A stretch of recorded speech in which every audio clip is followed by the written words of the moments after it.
Good morning, everyone. Uh, this is so we completed the bio-inspired control systems, that is soft robotics. We completed.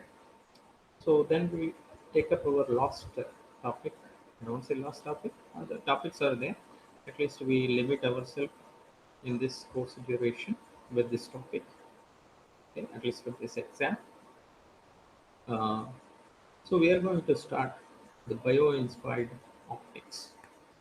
So when you say bio-inspired optics, simply speaking, how nature is actually organizing light and how nature is actually managing electromagnetic radiation and how it is exploiting electromagnetic radiation for different purposes to perceive the environment, to identify in different way for sensing capabilities. So how it is used. So that is what we are going to discuss. So here also, as we rightly discussed in the case of the TRIS method, the human-centric technologies are based on energy. So there's all energy centered, energy dependent. But biotechnologies or bio, that means biosoft-based biotechnologies are, they are actually based on information and structure. This point you must remember because it keeps coming every time. How nature is managing these many things at lower energies with the experience it gained in the billions of years, that experience is being reflected in the complex structures they created. That is what you need to understand. So, the information regarding their experience is actually being reflected in the structures, complex structures, super complex structures they created in order to achieve functions which are impossible with the modern technology. Okay, so that is what we are going to discuss. That you remember, nature is always using the information and the structure. Based on that, it is building its technologies for its survival. That is what happening. This you must remember, you should not forget even after this course also. Okay, so let me present the bio-inspired optics part, then we will discuss it.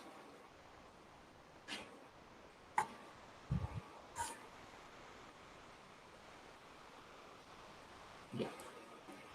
So here, bio-optics or bio-inspired optics, doesn't matter. But what it is, how nature is manages electromagnetic radiation, how it uses the electromagnetic radiation, how it exploits the electromagnetic radiation. So that is what the title is uh, meant to be. So as I introduced you earlier, you can actually think of, I already introduced that the concept of color in the case of nature is completely different. In the human technologies, the color means it's a chemical. But in the case of the natural technologies, the natural colors, it is actually structurally implemented pattern which actually reflect different colors. It is actually not color originating from the structure. It is actually response of the light to that structure, what you are looking at. That means instead of changing its own characteristics, it is actually manipulating it is actually manipulating the light which is coming from the outside and falling on it, so that light will behave in different way with respect to the structure. So that is what happened. So that's why I already introduced that in nature you find structural colors rather than the chemical colors. That means the particles or the shapes arranged in a particular fashion, arranged in a particular manner, are going to reflect a particular color. So based on that, it will appear in some color. But nature, based on this particular strategy, can implement too many colors, too many variants, too many designs. So that is what we need to understand. And nature implemented many complex patterns which even today we are unable to make them easy. Okay, so that is the thing. So nature is following the structural strategy rather than the chemical strategy in order to exhibit the color. That is understood. Okay, so the the structural strategy means it is going to create patterns. So patterns again, the different patterns are reflecting different colors. That means you have to understand that this is not actually the material's characteristics. This is only surface characteristic. That means it is creating its colors just by reflecting light. It's not the, it is not absorbing or anything. It is just based on reflection. It is actually maintaining its colors. Okay, so that is about the color maintenance in nature. Here you can see same thing, same concept. Here some kind of random pattern. This is also some randomness is there, but still there is a periodicity. So the periodicity is confirmed in this X-ray diffraction. So here periodicity is increasing. That you can see how this actually, when it is random, it is showing some color. When it is having some periodicity, it is showing some color. And when it is having good periodicity, showing some color. This way, just by making some structural changes which are naturally occurring, and by using the soft materials, it is able to exhibit the exceptional colors in the nature. Okay, how to parameterize them, how to understand them, you know very well. Okay, so that is all the different story. But here is how it is manipulating the colors. Now now if you see the beetle, the beetle is actually the beetle. This beetle is called a white beetle. Now here people asked themselves a question: what is the brightest white?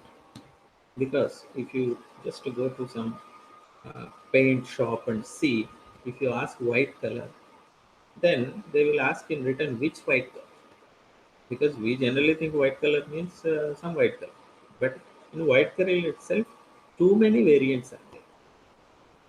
So that's the reason why scientists got a question that, so what is the brightest white color?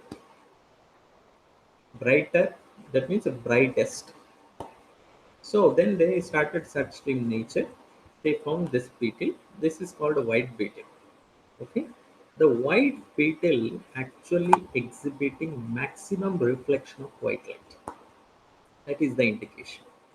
If something is actually reflecting, something actually giving the maximum reflection of white light,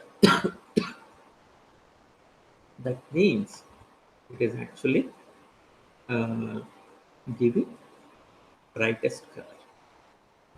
Okay, so that's the reason why uh, they started digging what is the structure.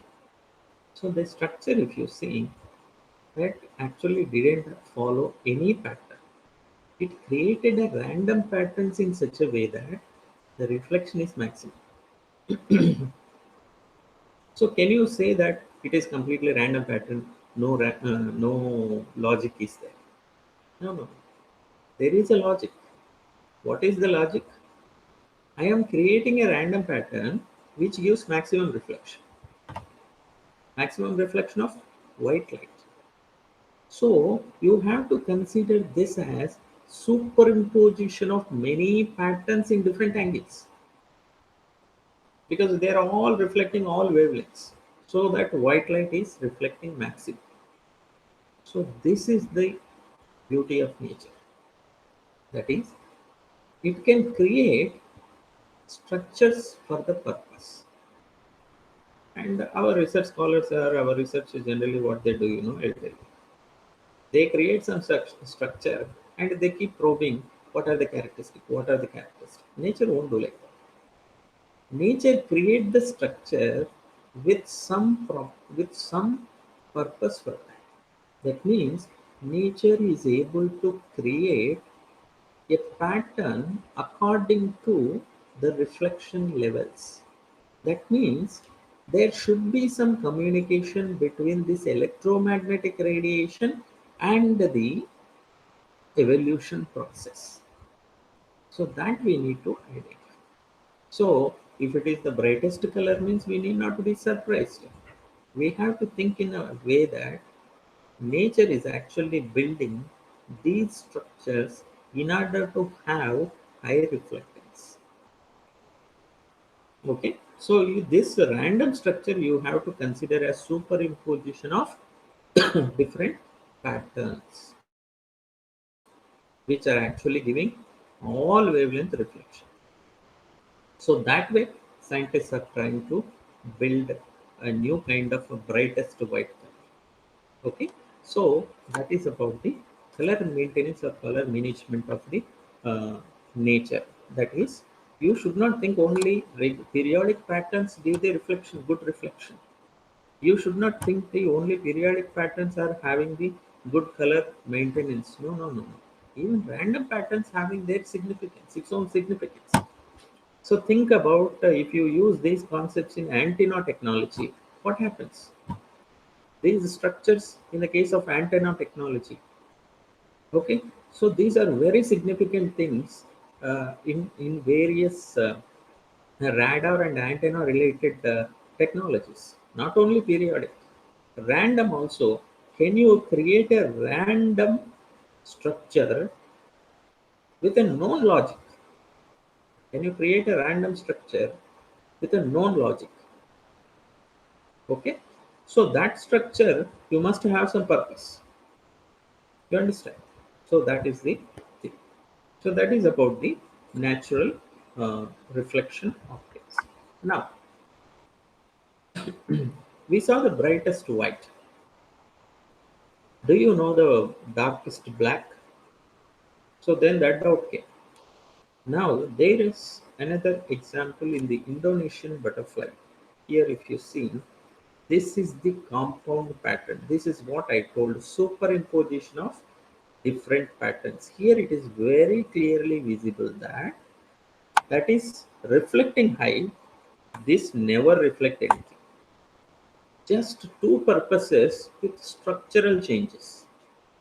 Two purposes with structural changes that you need to remember.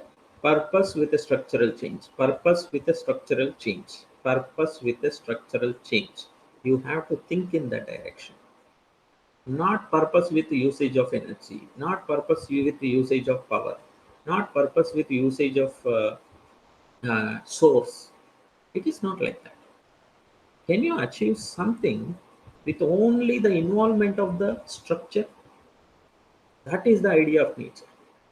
So, in the previous case, in the white beetle case, whereas the high reflectance it created due to the random media or a compound random medium, but here if you see with a compound structure, the bottom is a random structure, above is a grating. When it created that one, it completely reduced the reflectance. You can see at 500, 600 is almost zero. Okay, so that is what happening in nature. That means how can you use these compound structures for your purposes? That may be antenna, that may be radar, that may be emitter, that may be anything. That may be LED sheet, because in LEDs they already started implementing these kind of structures for better luminescence, better brightness. I already shown you in the initial stage of this course in August, I think. So this way, if you are actually thinking about creating something related to electromagnetics, can you make use of the structure instead of depending on power, source, energy, all these things? So that is the idea we have to get from the structure driven technologies. So structure driven technologies can actually contribute to many fields. Can you make an anti-radar system or anti-radar coating by using some structure? Can you create that structure? Yes. Okay. So that way we have to think as far as this biooptics is concerned. Next, one of the most important thing, one of the most fascinating thing I ever saw in the case of biooptics is this mantic shrimp. I already told you it is the oceanic creature which actually having two eyeballs, no doubt, but it can actually move two eyeballs independently. Yes, two eyeballs independently. So these two eyeballs anyway, you already know that dragonfly thing. So it will have some what do you say that lens arrangement, micro lens arrangement, all those things. Okay, but if you see the complexity of this eye, the idea is, I must have told already, in the case of sensors, it can process the signal in the eye itself. It need not to go to the brain. It's like a independent eye. But here, if you see, it can see color, it can see different regions of colors, it can see polarization, and it can discriminate any object in the finest manner you compare with anything on the earth. Okay, so this is hemispherical, this is with a different cell structures, cells, but arrangement, if you see this arrangement, we already discussed. You just look at it, how cells are arranged here. This is the periodicity in one direction, other layer in other direction. So this periodicity having one way. So it is a superposition, hierarchical structure. Again, it is a hierarchical structure. So different cells developed. Now the question comes, and this eye can discriminate polarization, can discriminate color, can see UV light. So these all things are the advantages of this eye. In that particular case, how this evolution happened, what are the different conditions it faced better than us, what is the information actually we can retrieve from that eye structure. So billions of years, what it actually practiced, what it did, what it faced, what information is there in that structure, you can learn from that structure. So structure will give you the information regarding the evolution. Once you know that information, now you know how to develop it. Okay. So everybody these days, everybody using these bio-inspired structures, but I'm not complaining against it. But people stopped understanding what that structure actually telling us about the evolution. That you need to hit. Okay. So that means what this structure mean for us. When computer science guy look at it, is this particular structure telling anything about its evolution? Why it evolutionized like this by nature? If you understand that information, you are going to get better inspiration than anybody else. That is what I want you to learn. Okay. So in managing the electromagnetic radiation, it actually developed this very complex structure. which can see different colors, different regions of colors, like UV light, and it can see polarized light, and it can discriminate things far away from them. It's far better than human things. Okay, so what information it is containing in it, that information, if we are able to understand, then we are going to make better things. So that is the way you have to understand how it learned to manage this light. What is the process of management? Light management is going on within the system. What is the process of light management is going on within the system? Point to be noted. What is the process of light management going on within this system? You have to understand that. Once you understand that, we will come to know, okay, some way this creature learned over the period of time this management of light.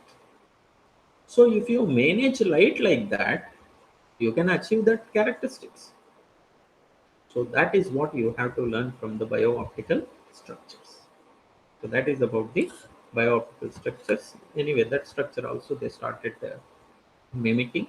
This blind mimicking, okay, even though I agree it, but as a bio inspired guy, you should not do blind mimicking. You have to think about that evolution. You have to think about the process of light management within that. Once you understand that, your product is going to be exceptionally well. That's the thing. So that is what you need to understand in the case of bio-inspired optics. Okay. So thank you very much. So after this, with this, we will conclude our session. Then we will think about the exam. So final exam may be in the form of the single day exam, or maybe in the form of assignment. We will discuss and we will decide. Okay. Thank you very much.